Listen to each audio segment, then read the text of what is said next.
Hello guys, welcome to my channel. இன்றைக்கி நம்ம என்ன பார்க்க போகிறோம்னா வடகரி தான் பண்ண போகிறோம். ஃபர்ஸ்ட் டைம் ட்ரை பண்ண போகிறேன்.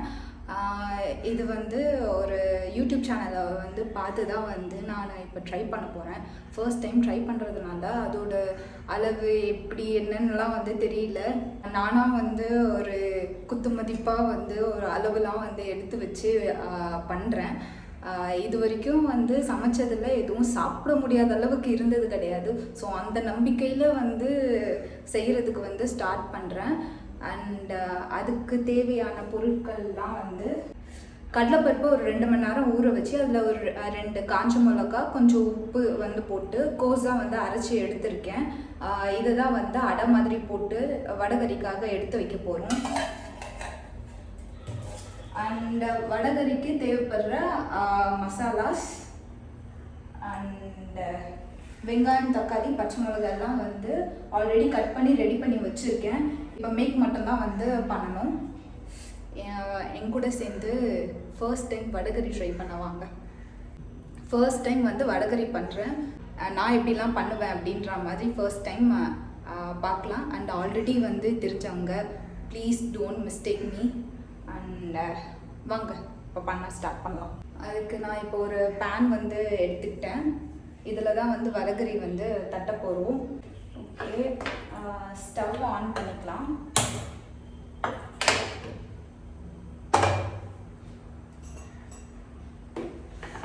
அதில் கொஞ்சம்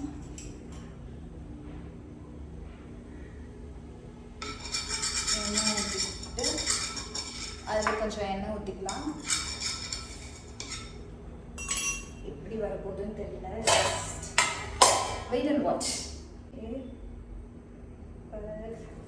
பேன் சூடாயிடுச்சு.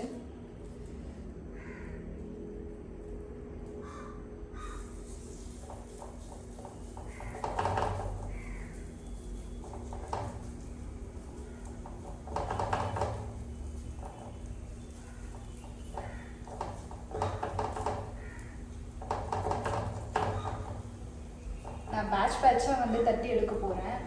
நான் பார்த்த யூடியூப் சேனலில் மொத்தமாக தோசைக்கல்லில் போட்டு எடுத்தாங்க. நமக்கு அந்தளவுக்கெல்லாம் வருமானு தெரியல. ஸோ நான் பேட்சாக எடுத்துக்கிறேன்.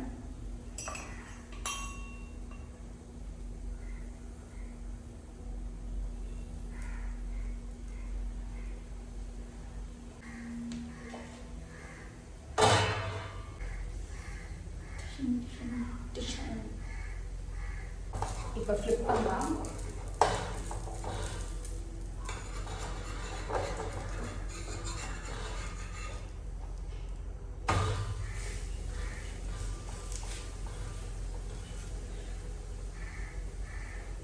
தீஞ்சிடுச்சோன்னு பயந்துட்டேன். வரலன்னதும் எடுக்கிறதுக்கு சம்டைம்ஸ் இட் ஹேப்பன்ஸ்.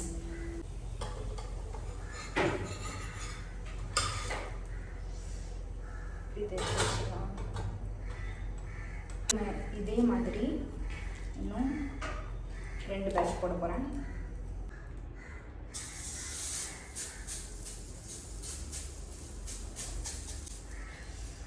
தட்டும்போது கொஞ்சம் பயமாக தான் இருக்குது. எங்கே பேனில் கையை வச்சுட்டு போடுவோன்னு பேனில் பண்ணலான்னு டிசைட் பண்ணி தப்புன்ற போல்.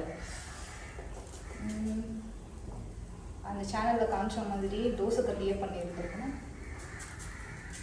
நீங்கள் அந்த மிஸ்டேக் பண்ணாதீங்க. நீங்கள் தோசைக்கல்லையே பண்ணிடுங்க.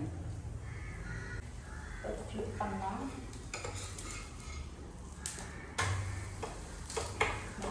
ஓரமாக போயிடுச்சு. இது கொஞ்சம் திக்காக வந்துருச்சு. முன்னாடி பண்ணது நல்லா தின்னாக இருந்தது.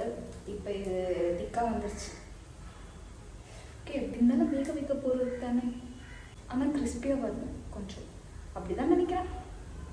பண்ணுவோம். எந்த யூடியூப் சேனல் பார்த்து பண்ணுறதா இருந்தாலும் நம்ம செய்கிறதா சமையல்.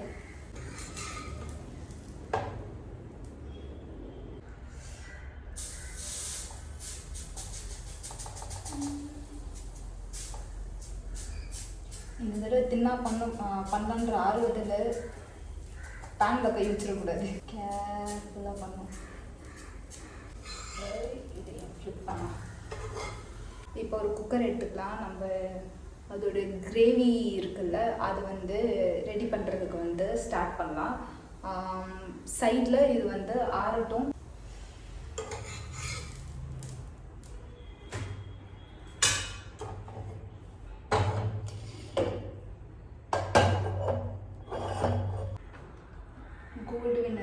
கோல்டு வின்னர் தான் வந்து யூஸ் பண்ணுறேன்.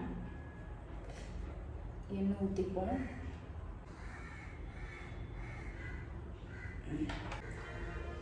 எண்ணெய் சூடாயிடுச்சு. பிரியாணி இலை, பட்டை,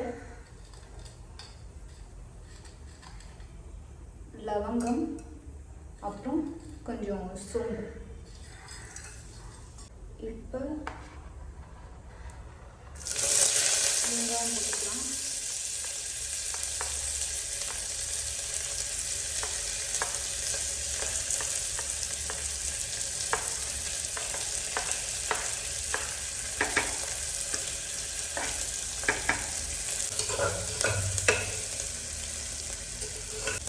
சோம்பு கொஞ்சம் லைட்டாக கறிடுச்சு. சிம் பண்ணாமல் லைட்டாக வதங்கணும். அங்கே 3 பச்சை மிளகாய், 2 பெரிய பச்சை மிளகா, ஒரு குட்டி பச்சை மிளகா போட்டிருக்கேன். இதோட கொஞ்சம் இஞ்சி பூண்டு பேஸ்ட்,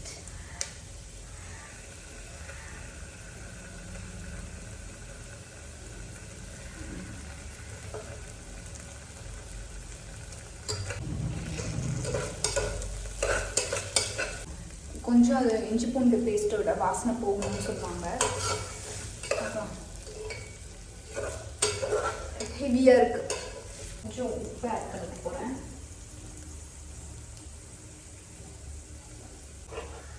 தக்காளி 2 குட்டி தக்காளி வச்சுருந்தேன், அதை கட் பண்ணி வச்சுருக்கேன். அந்த வெங்காயம் வந்து ஒரு பெரிய வெங்காயம். இது நல்லா வதங்கட்டும். ஆறிடுச்சு. ஸோ இதை நான் பிச்சு போட்டுக்கிறேன். இந்த மாதிரி பிச்சு வச்சுருக்கேன்.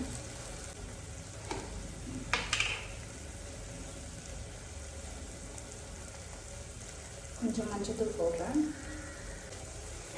ஆல்ரெடி மிளகா 3 போட்டிருக்கேன் அப்படின்றதுனால கொஞ்சமாக போடுறேன்.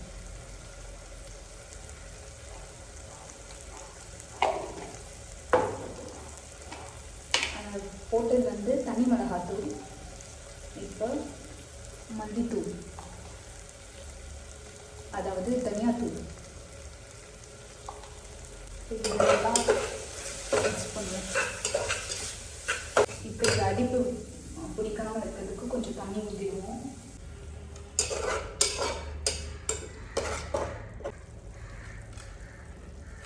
கொத்தமல்லி ஆட் பண்ணுவோம்.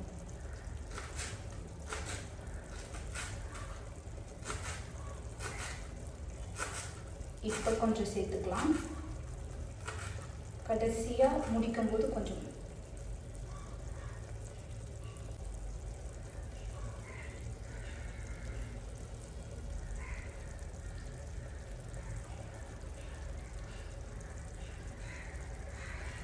ஆக்சுவலி புதினாவும் சேர்த்து ஆட் பண்ண சொல்லி போட்டிருந்தாங்க. என்கிட்ட புதினா இல்லை, அதனால நான் அது போடல. புதினா இல்லாமலும் செய்கிறேன்னா இட்ஸ் பிகாஸ் நம்ம செய்கிறது தான் சமையல். எது இருக்கோ அதை வச்சு சமையல் பண்ணணும். புதினா போட்டால் நல்லா தான் இருக்கும், இருந்தாலும் இல்லையே, அதனால் நம்ம வெறும் கொத்தமல்லியை மட்டும் ஆட் பண்ணியிருக்கணும். அது வடகறி பண்ணணும். எப்படி பண்ணுறதுன்னு பார்த்த வீடியோவில் சோம்புத்தூள் வந்து போட்டிருந்தாங்க. என்கிட்ட சோம்புத்தூளும் இல்லை, சோம்பு தான் இருந்துச்சு. சோம்புத்தூள் இல்லைன்றதுனால போடல. தண்ணி ஊற்றிக்கலாம். தண்ணி ஊற்றிக்கணும்னு ஆக்சுவலி சொன்னாங்க. தண்ணி ஊற்றிக்கிறோம். எந்த அளவுக்கு தண்ணி வேணுமோ அந்தளவுக்கு வந்து தண்ணி ஊற்றிக்கலாம். ஊற்றுவோம். இது நல்லா கொதிக்கட்டும். எந்த அளவுக்கு தண்ணி வேணுமோ அந்தளவுக்கு ஊற்றிக்கோங்கன்னு வந்து சொல்கிறது வந்து மீனிங் வந்து வடகறி எந்த அளவுக்கு கன்சிஸ்டன்சியில் வரணுன்றது தான் வந்து குக் வித் கோமாளியில் சொல்கிற மாதிரி சொல்லணும்னா it's about what consistency you want. இப்போ நான் அதில் உப்பு ஆட் பண்ணுறேன். பிச்சு போட்டு வச்சுருக்க இந்த வடையை தான், அதாவது அடை மாதிரி தட்டி வச்சோம் இல்லையா, அதை தான் வந்து நான் இதில் போடுறேன். சோம்பு பவுடர் போடாததுனால நான் கொஞ்சம் சோம்பு ஆட் பண்ணுறேன். கொஞ்சமாக போடுறேன், முழு சோம்பு. இப்படி போடலாமான்லாம் வந்து எனக்கு தெரியாது, பட்டு நான் போடுறேன். இன்னும் கொஞ்சம் கொத்தமல்லி போடுவேன். ஒரு விசில் வச்சு எடுக்க சொன்னாங்க. என் குக்கர் வந்து எப்போ விசில் வந்து அடிக்கும் எப்போ அடிக்காது அப்படின்றது எனக்கே தெரியாது, என் குக்கருக்கே தெரியாது. ஜஸ்ட்டு நான் இதை கலந்து மட்டும் விட்டுட்டு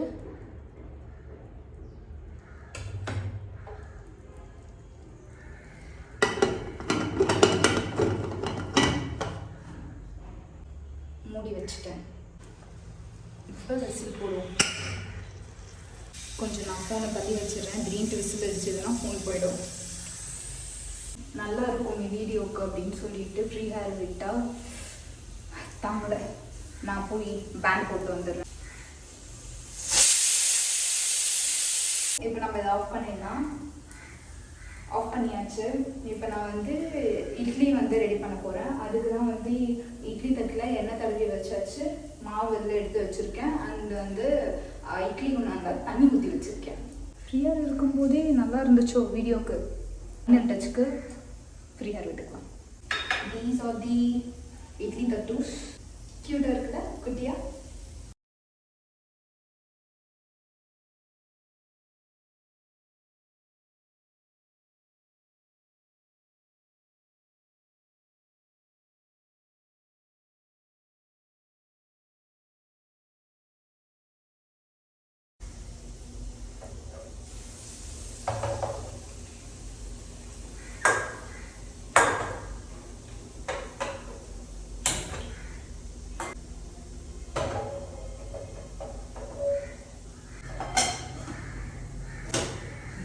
ஒரு 10 minutes கழிச்சு நம்ம இட்லி எடுப்போம். ஃபைனலாக எப்படி இருக்குன்றதை வந்து காட்டுறேன். ஆனால் இப்போ வந்து நம்ம வடகரி எடுப்போம்.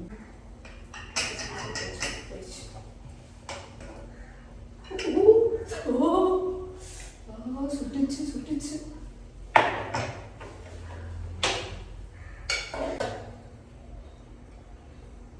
ஸ்மெல் நல்லா தான் இருக்கு. புதினா, ஐயோ புதினா இல்லை, கொத்தமல்லி என்னமோ ஆயிடுச்சுப்பா.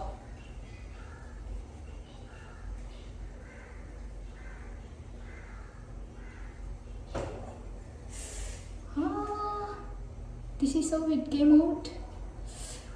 நான் கேமராவில் இல்லை, ஃபோன் கேமராவை சொன்னேன். ஃபோன் எடுத்து காட்டுறேன்.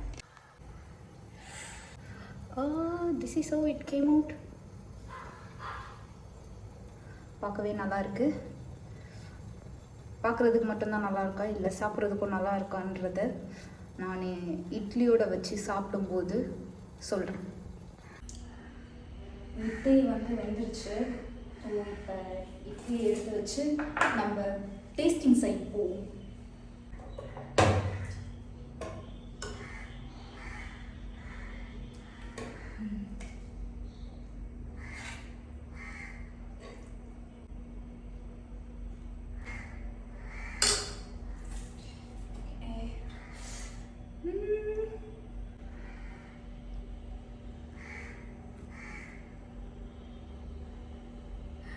நம்ம இது எப்படி இருக்குன்னு வந்து டேஸ்ட் பண்ணி பார்க்கலாம்.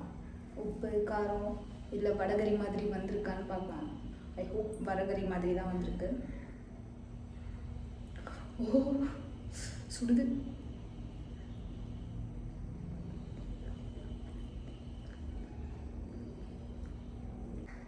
நல்லா இருக்கும். எனக்கு எல்லாமே வந்து கரெக்டாக இருக்குது. காரம் உப்பு இதெல்லாம் வந்து எனக்கு அதிகமாக இருந்துச்சுன்னா தெரிஞ்சிடும். ஸோ கொஞ்சம் ஓகே. லைட்டாக கொஞ்சம் காரம் இருக்குது. உப்பும் வந்து கரெக்டாக இருக்குதுன்னு நினைக்கிறேன். எனக்கு ஆக்சுவலி உப்பு பார்த்து சொல்ல வந்து இப்போ வரைக்கும் நான் பெருசாக கற்றுக்கல. கம்மியாக இருந்துச்சுன்னா மட்டும் தெரிஞ்சிடும். ஏன்னா ஃபுட்டோட டேஸ்ட் வந்து தெரியாதா, அதனால அப்போ வேணால் கண்டுபிடிச்சிருவேன். உப்பு ரொம்ப கரிச்சாலும் கண்டுபிடிப்பேன். ஆனால் இந்த மிட் ரேஞ்சில் ஏதோ கொஞ்சம் கம்மியாகவோ கொஞ்சம் அதிகமாகவோ இருக்குது அப்படின்னா வந்து எனக்கு அதெல்லாம் வந்து பார்த்து சொல்ல தெரியாது.